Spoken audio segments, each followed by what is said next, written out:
It was a breezy twilight in the whispering meadow, crickets humming, fireflies twinkling, and a faint chill danced through the air.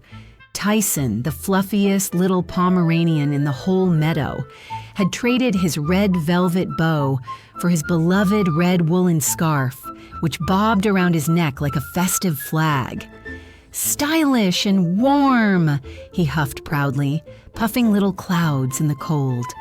That's when he spotted something oddly sparkly under a berry bush. Berries don't usually glow unless they're showing off, he muttered, nose twitching as the scarf brushed the frosty grass. But the moment he poked one, poof! A puff of glitter exploded, sparkling all around him, covering his scarf and fur in twinkling magic. He blinked, then sneezed sparkles. I think I just glitterified myself, and my scarf's got sparkles too." From the bushes, a soft giggle echoed, but no one was there. Tyson twitched his tiny ears. "All right, giggly ghost, show yourself." Out floated a tiny berry fairy, wings made of sugar glass. "I didn't mean to sparkle poof you," she squeaked. Tyson wagged. "Well, I am a walking disco ball now." The fairy laughed, sprinkling more dust. His fur puffed up like a cotton cloud. "Oops, double poof." Suddenly, the glowing berries began rolling away by themselves. Tyson dashed after the berries, poofy, sparkly, and slightly bouncy from all the magic dust. They rolled into a glowing tunnel made of vines.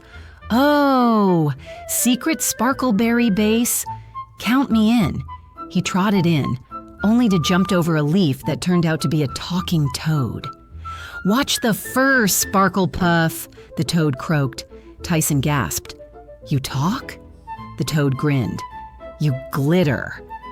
The tunnel suddenly started whistling like a giant teapot. The whistling grew louder. Then whoosh! A magic wind lifted Tyson and the toad right off the ground. "Hold on to your scarf," the toad yelled.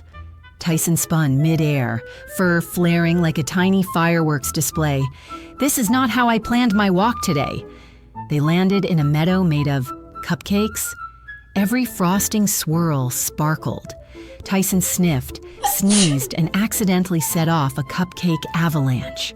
Stuck in the frosting of a giant cupcake, a golden crown glittered, its berry jewels twinkling like secrets. Tyson shook off frosting from his fur, eyes wide. "A crown? For me? I mean, I do look royal." The fairy appeared again, fluttering nervously. "That crown chooses its sparkle guardian, but it's been lost for centuries." Tyson puffed proudly. "Then it's found the fluffiest guardian ever." The crown wiggled and shimmered on the cupcake, and Tyson's eyes went wide at the twinkling surprise. The ground shimmered beneath Tyson's paws, then melted into a swirl of glittery pudding. Tyson paddled in sparkly pudding, crown bobbing. "This is not how kings are supposed to rule," the fairy yelled. "You must bark the sparkleberry pledge before the pudding swallows us." He cleared his throat dramatically. "By the fluff for the fluff I vow to—" Splat! The toad surfaced beside him. "You vow to make a mess?" Tyson blinked. Apparently, yes. A huge sparkleberry tree rose from the pudding, its branches glowing like stars. The great tree spoke, its voice soft and shimmering. "Little one, your kindness and courage have restored the sparkleberry grove." Tyson beamed proudly, pudding dripping from his fur. The fairy smiled. "You did it! Sparkle Puff!" He wagged. "Guess I'm the new berry king, sticky but stylish." Moral of the story: even the smallest fluff can light up the biggest mess with a little kindness and a lot of sparkle. And just when Tyson thought his adventure was over, the sparkleberry tree winked. Yep, trees can wink in this meadow. Guess what that means? A brand new twist sparkles ahead. It was quiet again in the meadow, glitter floating like sleepy stars, when Tyson tiptoed back to that glowing berry, just to sniff it one last time. But oops! The berry wiggled. Before he knew it, achoo! Tyson sneezed out a huge rainbow cloud that sparkled and twirled around him like confetti.